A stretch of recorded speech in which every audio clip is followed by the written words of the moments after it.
Welcome back to my channel. তো আজকে একটা ভিডিও করছি। লাস্ট দেওঘরে গেছিলাম, দেওঘর থেকে আসার পর একটা ছোট ভিডিও করছি। তো আজকে আমার দীর্ঘ প্রতীক্ষার অবসান। টিভিটা বড্ড জোরে হয়ে গেছে, আস্তে করি। আজকে দীর্ঘ প্রতীক্ষার অবসান হয়তো আজকে শেষ হবে। আমার মতো যারা যারা দেবের ফ্যান আছো, তারা তারা ধূমকেতুর জন্য বহু বছর ধরে ওয়েট করছিলে। তো অনেকেরই, মানে আমি ছাড়া মনে হয় ওয়েস্ট বেঙ্গলের সবারই ধূমকেতু দেখা হয়ে গেছে। শুধু মনে হয় আমি একমাত্র ব্যক্তি যে ধূমকেতু দেখিনি, দেব ফ্যান হওয়ার সত্ত্বেও। তো কালকে ফাইনালি ধূমকেতু দেখতে যাচ্ছি। তো সেখানে গিয়ে কীরকম এক্সপিরিয়েন্স হলো, মুভি কেমন লাগলো, সবটুকুই জানবো। যদি সুযোগ পাই তো শেয়ার করার চেষ্টা করব। ফাইনালি আমি একেবারে রেডি হয়ে গেছি মুভিতে যাওয়ার জন্যে। তো 1 ঘন্টা হাতে সময় নিয়েছিলাম একটু নিজেকে রেডি করব বলে। মানে ধূমকেতু দেখতে যাওয়ার একটা আলাদাই আনন্দ, যেই মুভিটার জন্য এতগুলো বছর আমি ওয়েট করেছি, সেটা ফাইনালি আজ দেখতে যাচ্ছি। তো আমার একটা স্বভাব আছে, বাইরে বেরোনোর আগে চারিদিক দিয়ে একটু ভিডিও করে নিজেকে একটু ঢং করে একটু অন্যরকমভাবে দেখানোর। খুব ভালো লাগে এরকমভাবে সেজে গুজে ভিডিও করতে।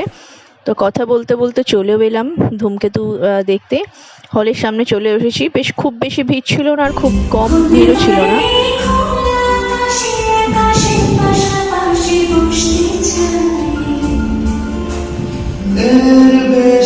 কিছু আশা করি না,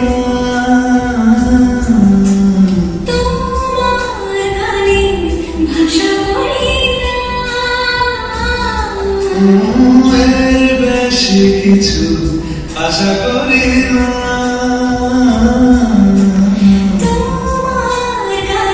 আমি আর কি বসুন।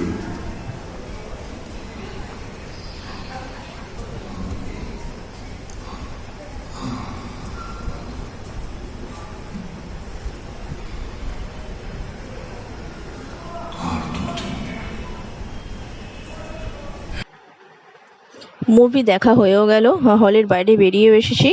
এবার ভাবছি কোথাও একটু ঘুরতে যাব। বেশ কোনো উদ্দেশ্য নেই, এভাবে উদ্দেশ্যহীনভাবে সারা রাস্তা ঘুরে বেড়াতে তো আমার প্রচণ্ড ভালো লাগে। এবার দেখছি কোথায় যাওয়া যায়। অনেকটা ঘুরলাম, ঘুরে এবার তো ডিনারটাও করতে হবে।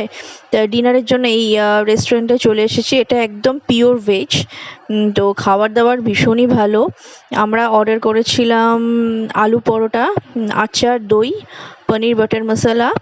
আর এটা খাওয়ার পরেও হঠাৎ করে ইচ্ছা হলো একটু নুডলস খেতে, তাই জন্য একটু নুডলস অর্ডার করেছিলাম। এই যে দেখতে পাচ্ছেন আমাদের প্লেটে খাবার চলে এসেছে, আলু পরোটা, দই, আচার আর পনির বাটার মশলাটা রেখে দিয়েছে। পরে এই যে নুডলসটা আমরা আবার অর্ডার করেছি।